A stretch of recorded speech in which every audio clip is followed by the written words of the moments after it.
I'm Nick Shillingford, coming to you from the Urban Cabin Studios in South Minneapolis with this author interview.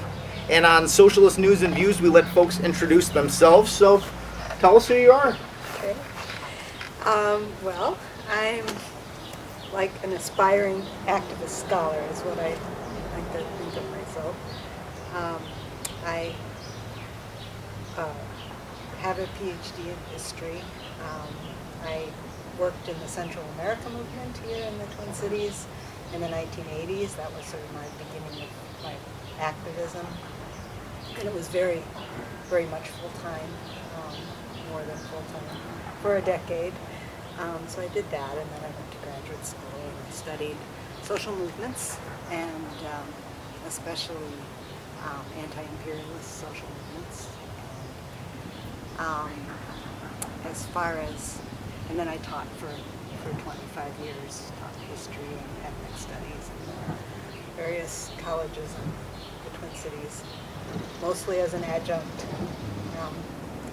Tried to do some organizing around that. Yeah, there's a lot of that. Yeah.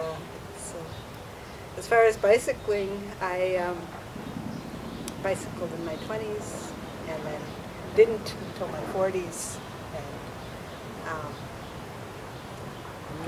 was never saw myself as that as an identity. But it's interesting. Right. With this book, right. That's how people see me. So right, and that that gets right into it. You wrote this great book that came out earlier this year, and in the book, you went on this journey, took a journey on a bicycle around the United States, and so what did it take to come to that decision to go around the United States, and then maybe even more complicated? I don't know. What did it take to actually turn that into a book? Turn it into a book. I'm glad you asked that. The book was the harder part, even though the trip was very, very difficult. I guess the short answer is I got laid off, and I kind of had this idea of a big, epic adventure of some sort since I was very young, but that was the Great Recession, and was it 2008? 2008? It was 2010. Actually. 2010. Okay, it took St. Cloud State a couple years for them to lay everybody off, and I was, even though I taught and studied radical economics, and I understood it on an intellectual level that I was part of this system. On an emotional level, I didn't at all. Very fair. I was very, very depressed. So it was sort of like, I don't know if I can do this, but I can't do anything else. I couldn't find work. Right. Let's do something kind of crazy. It was a tough time. Yeah. And so you'd had the idea in your head for a while. Mm-hmm. You got laid off, and so you thought this is the time to do it. And you weren't the only person who went on the trip. Yep. So you had to convince someone else to go on the trip. My spouse, my partner, David, is a Minneapolis social worker, and so he was able to take a year off. Nice. And the idea, when we were thinking about it, is that he would take a paid year off, take a sabbatical, and we would do research on, on bullying around the country. Sure. Like no, that. that's. But that was taken out of the contract at that time. Yeah. And so it was quite irrational financially, but it was sort of like, this is the time. This is when you're going to do it. You're not going to do it any other time. So you went on the trip.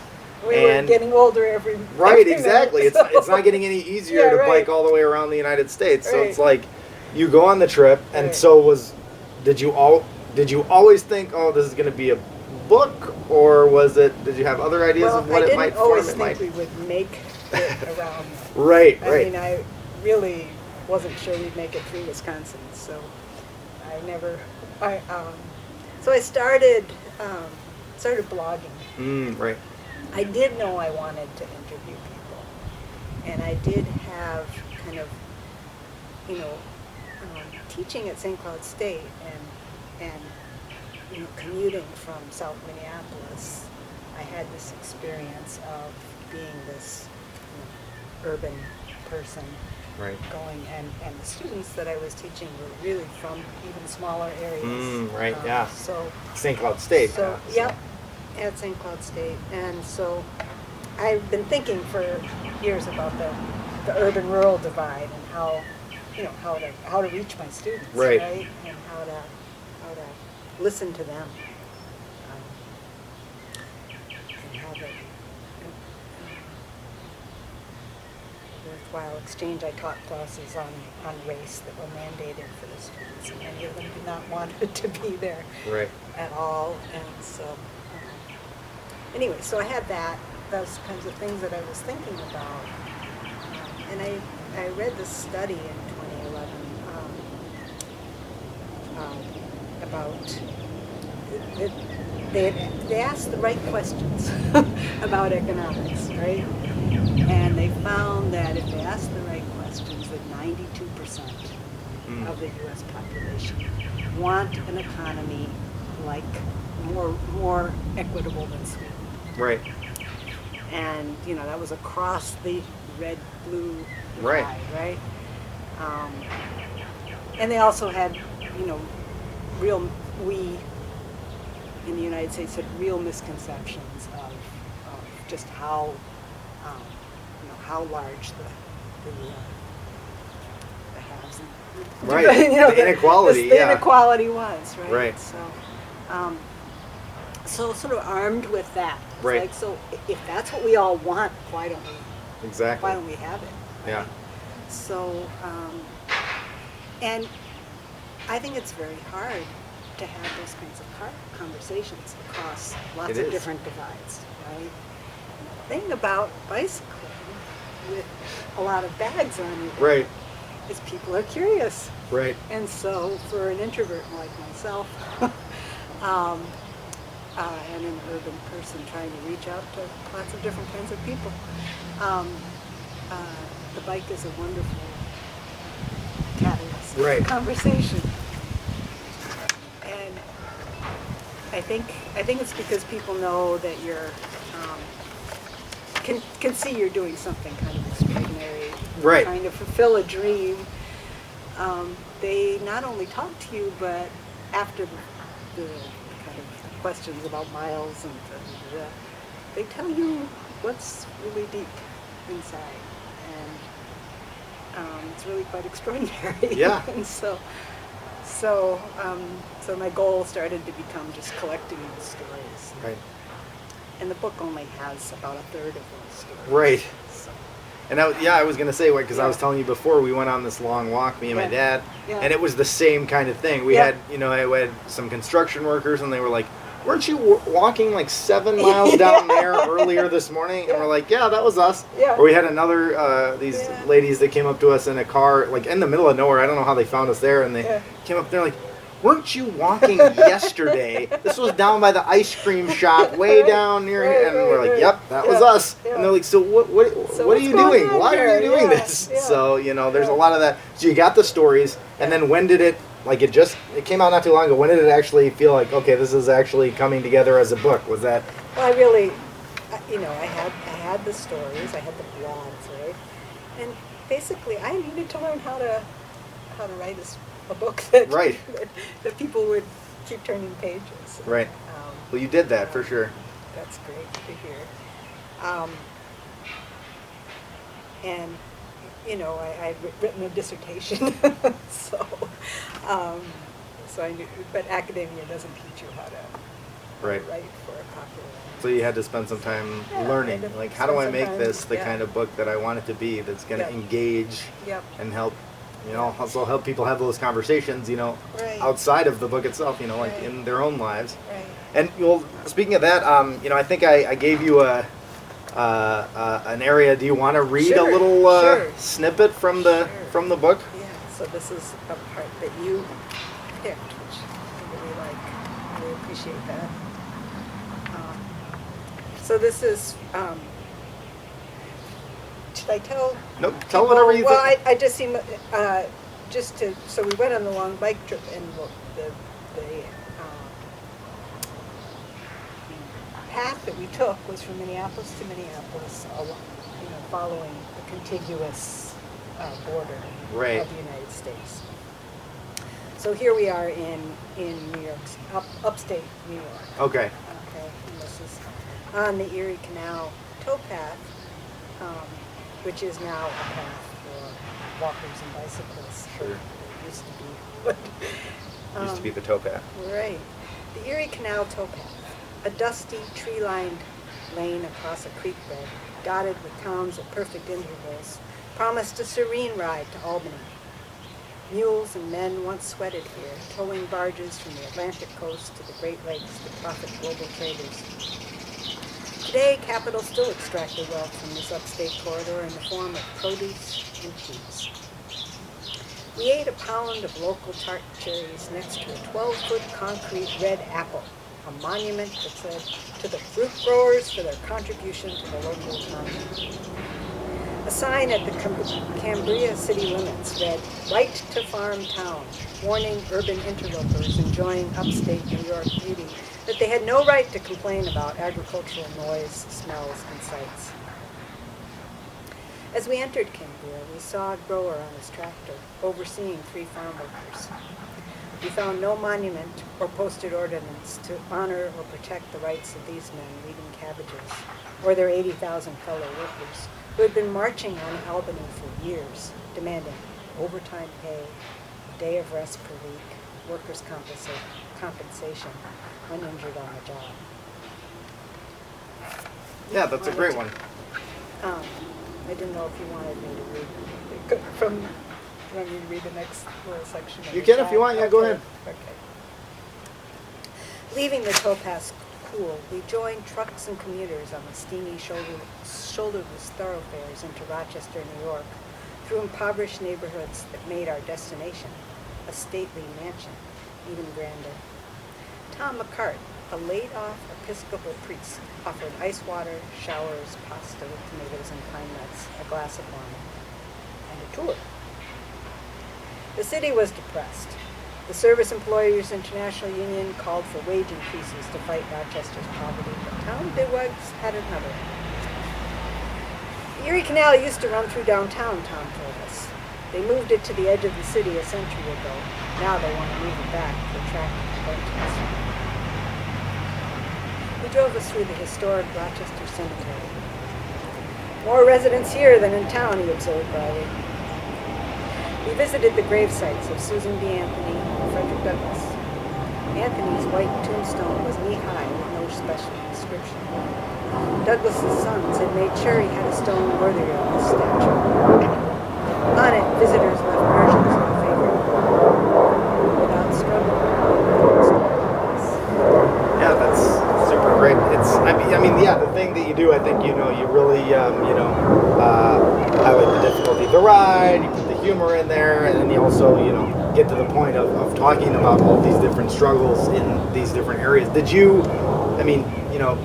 you taught a lot of this stuff, so did you know a lot of this stuff when you were, getting to these places, or was there a lot of stuff that you actually learned about on the way? I know that, that wasn't one of the questions, but... No, that's really good, because I had a feeling of being extremely ignorant the whole time I was on the trip, and it was a really, really good feeling. As somebody who'd been teaching, and you stand up in front of people, and you're supposed to know everything. And while I had a sort of a structural, I had the concept of right and wrong, and what the SEIU are right and bigwigs are in the wrong kind of thing. Yep. Right?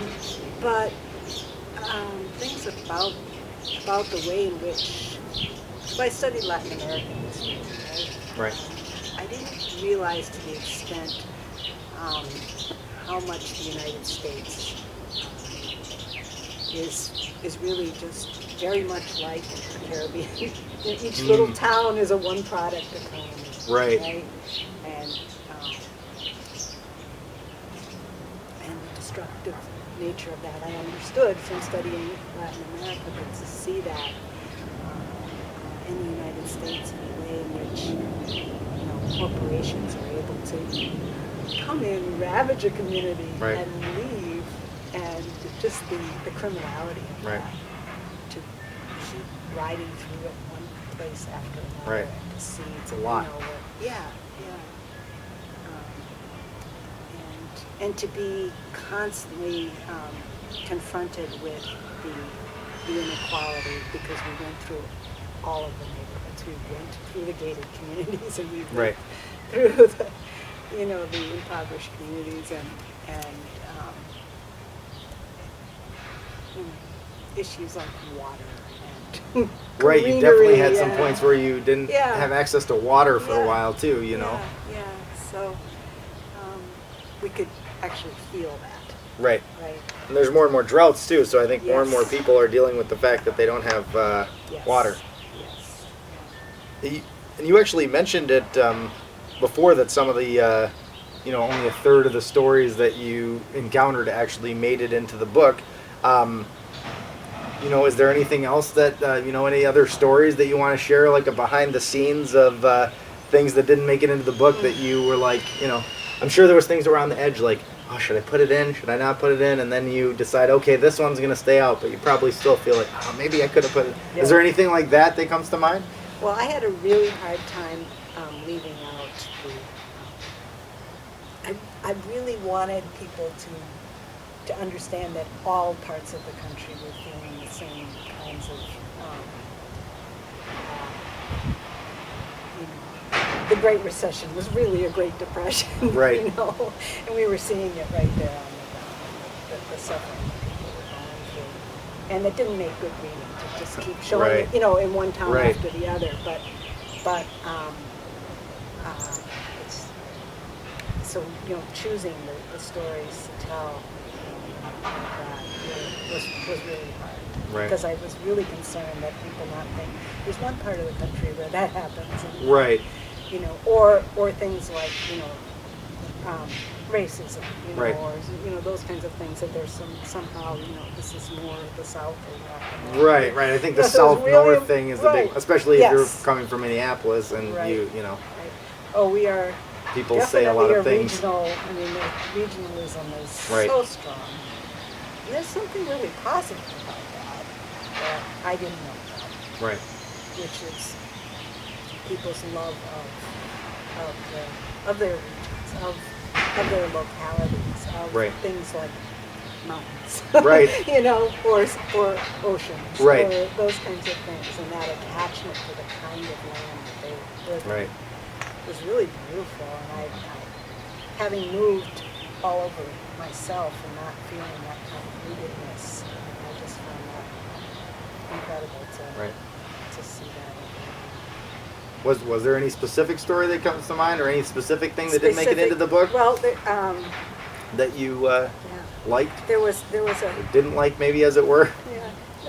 I don't know how this story ended up not being in there, but there was a man outside of Ann Arbor that we met. It was at a wayside, and within about 3 minutes, he told us he was 60 years old. He had been a construction worker for 40 years. He had been divorced for 25 years, and yet that was the most important Right. emotional thing going on with him. He had 10 kids. He had one kid who had been murdered. He told us all of those Right. things. And then he said after it, this is a first for me, to meet people like you. And I didn't know what he meant, but I knew it was a first for me. You Right. know? It was, that interchange was just so amazing. Right. I mean, there's not a lot of, these small Yeah. towns, there's not a lot of, people coming in and out of the Yeah. town a lot of times, unless it's Yeah. like a university town or something. Yeah, well, this was It's- right out of Ann Arbor. It's, right? sometimes there is, Yeah. but, Yeah. a lot of people don't Yeah. really, Yeah. again, everybody's in their own silos and they Yeah. don't see the other people that are around them sometimes. Yeah. So you get the whole life story in 3 got- minutes. Yes, the whole life. All the way back 25 years. The most important things that are, yeah. And I was saying that, this book reminds me a little bit of the book Travels with Charlie, the Steinbeck Yeah. book, and I think in the same way that there's an element of trying to find what America really is, what's really going on in America. He says in there that he hasn't been traveled around the country in a while, so he doesn't really know what's going on out there. But also finding yourself So in the final analysis, do you think that you learned something about America? What did you learn about America? And then, what was the biggest thing that you learned about yourself from this trip around the United States? Well, as I said, when I lost my job, I was not able to, have this intellectual understanding, right. but not an emotional No, understanding. yeah. And so I became really aware of the way in which imaginary thinking affects me, even though I have a lot of education, right. and a lot of experience, activist experience, etc. And so it made me much more empathetic to the kinds of imaginary thinking, especially around issues of fear. Right. And making yourself safe, feeling, and so there are these things that make absolutely no sense, right? I mean, right. we have this wall on our border, right? Right. It's supposed to make us, and we're spending billions of dollars on border security, right? And there's so many things that right. we need to make us safe from. Safer. It makes no sense, but you understand how emotionally right. That works. And understanding that makes it much easier to start thinking about, okay, how do we unravel that? Right. And if I, I'm operating on all these imaginary ideas. My hierarchy of fears just stopped right. on the trip. Right. And that was really important, because then I have to question, the veracity of any of them. Right. Right. And none of this makes sense. Right. On an emotional level. Yeah. I already had on an intellectual right. level, but on an emotional level. I said, when I've gone on longer walks, I talk about it kind of like being outside the matrix yeah, or whatever. Yeah. Like you're like seeing all the stuff from the outside, and you're like, this person's going across this bridge, and they're rushing to here, whatever. And I'm just like walking, and I'm seeing all these things as I go along that you never would notice otherwise if you're just driving by or flying by. And also people are looking at you like you're crazy for walking this long distance. Like, why have they invented cars already? Why is this person walking? Why would they use their legs? This makes no sense to me. I don't understand this. And they're giving you these weird looks, and you feel like you're like, this outsider person who's like looking at everything. And so you said, this imaginary thinking, and how do we unravel that? So do you think there's hope for that, unraveling that, and you think that's something that we can do? All right. Did you get any hope out of the trip? Yes, I did. And now, people keep asking me, well, aren't things just so much worse now? I've been thinking a lot about that, and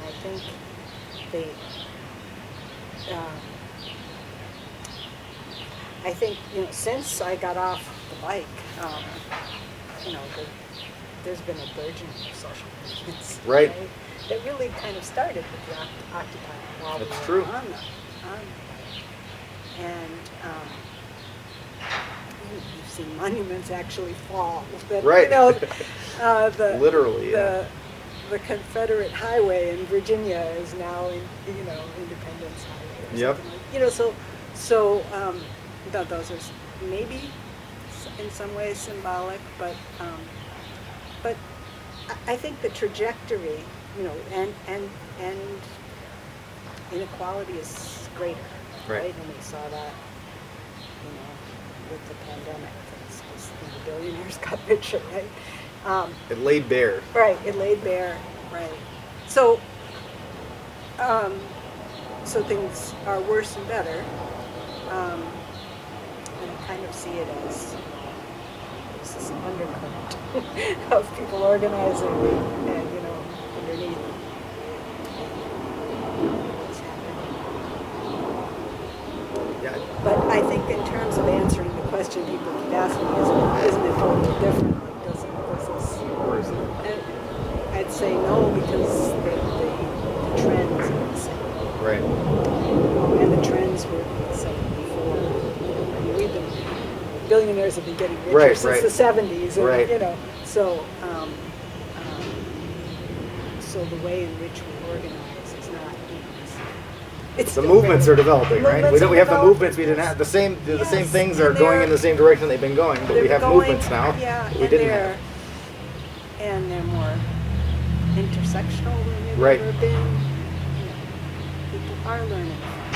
we're more connected than we've ever been. We yeah. can just reach out to somebody Right. and talk to them. We can Right. connect easily Right. and everything. Exactly. You know, you know, when you said about the symbolic victories, I mean, a lot of those statues were symbolic when they went up, right? Because they didn't go up Exactly. right at the end of the Yeah, Civil I War, you think know, they're for the important. I don't want it to Confederacy, sound right? like I don't Exactly, think yeah. it's So it's like important. they went up as like a message to say, like, you know, Yes. stay in your place, Oh, yeah. basically, to a Yep. lot of people that weren't, you know, white, Yep. rich males. Yep. And so then, you know, taking them down, it's symbolic, but hey, it's a good It's also symbol. real. It's No, a, no, it's no. also It's real, also and it's real, also yep. a good symbol to take down, Yeah. because it's, you know, Yeah. it's serving a purpose. Yep. And these things, you know, whether they're holidays or right. monuments or museums, they're places for, they're, you know, spaces for organizing. Right. And when you said, the other thing I didn't actually touch on, when you said about how, you know, all Americans across different spectrums want all these different things, Mhm. or want, you know, a much more equal system. I think that's something that also, I don't know if you saw it, I don't know that it was that popular, but Where to Invade Next by Michael Moore, which is actually, was originally supposed to be actually about U.S. Invasions, but I think, you know, he tempered it because he's afraid to cross the Democrats or something these days. But but in that one, it was actually about how a lot of these ideas that are used in Europe and other places actually started in the U.S. with earlier organizing, and then they were transposed somewhere else. And so he's talking about what other ideas we want to bring back. And he just again and again shows, you know, for Medicare for all, you know, getting rid of, you know, huge chunk of student loans, all this stuff, you know, 60, 70%, 80% of people support it. Well, why is it not happening? Because, you know, because the people that are super rich that, you know, keep getting elected, and all of their buddies that are super rich, you know, don't want it to happen. It's not anything to do with the, you know, the regular citizens. So clearly there's some breakdown in the democratic process of translating what us, the people, actually want into action. So, you know, is there anything else you want to share about the book, about, you know, politics in America, or things we haven't discussed about the people and conversations? I like to talk about the commons. Yeah. Because, you know, I think if we think about wanting to change, who has the resources and who doesn't, we think about expanding the commons, expanding the resources that we we're talking about park, Right. schools, etc. And I think, you know, as a bicyclist, we use the commons 24 hours a day, just about. But what I started to think about is, you know, this idea about government versus non-government that sort of has become part of the right-left. Right. The idea we want more government or less government. Right. And I really think that that's the wrong argument, and that's just something that I came up with, you know, as a result. Comments. Yeah, that we need to think about access and justice, not who's doing it. Right. I mean, for example, you here are doing, you know, creating this public space in your backyard. Right. This is not a public space. Right, exactly. That's the idea. Right, but you've made it one. Yeah, and I think that's great. Yeah. And I think, you know, I think hopefully coming out of what we're coming out of, it seems like people are motivated on this front. Yeah. So I think that's a good avenue that, you know, that we can start talking about this common space. And I mean, it's so many years ago, it was like, it's even hard to find like a meeting space. If you wanted to have a meeting or whatever, it's like, you got to find like maybe a church basement of somebody like church, or like, you know, there was a few meeting rooms you could rent at different places, or there was like one that was free, but it was like super inconvenient to get to. It's like, it really showed how little, you know, public space there was. Yes. Saw the big Black Lives Matter protest at the Mall of America, which kind of acts as like a public space, but of course that got shut down with the giant screen telling everybody they had to leave immediately or they'd be arrested, and there was all kinds of FBI, but they were there. They were there. They used it as a public space. So it's like, you know, we got to start, you know, just demanding. And I love when they still call Government Plaza the People's Plaza. They were doing that for a few years after Occupy. They would still on the news sometimes say they were down at the People's Plaza or something. I just loved that because they totally pushed it into the mainstream dialogue in a way that, you know, was just unavoidable. And like, that's the kinds of things that we need to be, you know, taking on from every institution, from every angle, every individual, you know, like trying to push for, you know, like you said, common space, common areas that we can And the other aspect of that is the common space that we already have. For Right, example, right. public parks are contested, right, in terms of who has access to them. Right. I was so excited about common space in Cleveland when I was there on my bicycle, because it was so different from, the rural areas that Right. I've just gone through in Ohio. But, when Tamir Rice was murdered in one of those public parks that I had so admired, I thought, you can't just have Right. the commons. You also have to protect their access. Yeah, you have no, to it's true. constantly be fighting for their access, and we've of course seen that in Minneapolis with their homeless encampments and Right. in the parks. It's been an ongoing thing. Yep. The police always step in. They're there to police Yeah. race and class and Right. do all those things that they were set up to do. And Right. yeah, well, I really appreciate you speaking with me. I really love the book. Like I said, I've got it out to my mom and my mother-in-law. They're both reading it right now. They both think it's great. So, who knows? Maybe they'll be biking around the country before we know it. I don't know. I'm guessing not, but hopefully they'll get inspired. I think it's a really inspiring book, and I hope it creates a lot of conversation. Thank you. Thanks for talking.